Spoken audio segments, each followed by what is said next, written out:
cold enough, and we may just not do it. So the hack in the book that I teach is really interesting.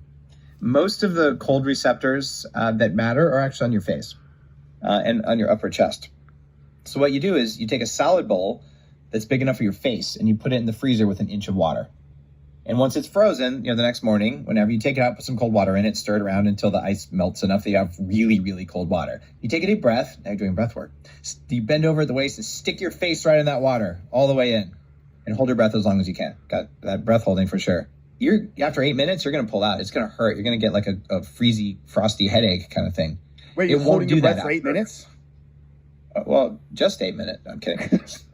8 seconds. 8 seconds. Sorry. Okay. I'm like, but I can hold my breath for a couple minutes. That's not a problem. Almost everyone can. In fact, you should learn to hold your breath, not in water, but just to hold your breath for at least 2 minutes, because that's another way of showing your meat operating system that you're in charge. Yeah. Please don't practice in water, though, guys. No, don't. That's dumb.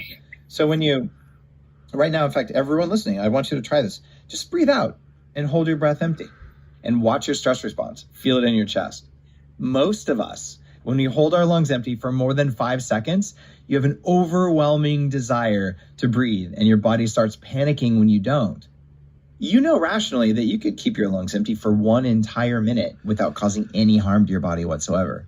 But very few of us can do it unless we've paid attention to this. What's going on there is the stress response in your meat operating system is untrained, and it believes you'll die if you don't get oxygen right away.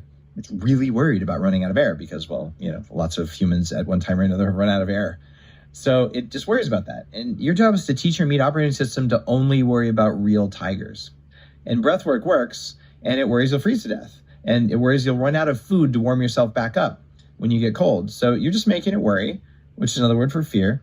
And when you expose just your face to ice water, you don't spend any money on the ice water. You get the biggest receptors.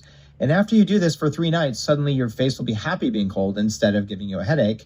And then you'll realize you can't hold your breath long enough to freeze your face. So I eventually bought a snorkel. So you can spend 5 minutes with your face in a bowl full of ice water. You'll get most of the benefits, and it's completely free.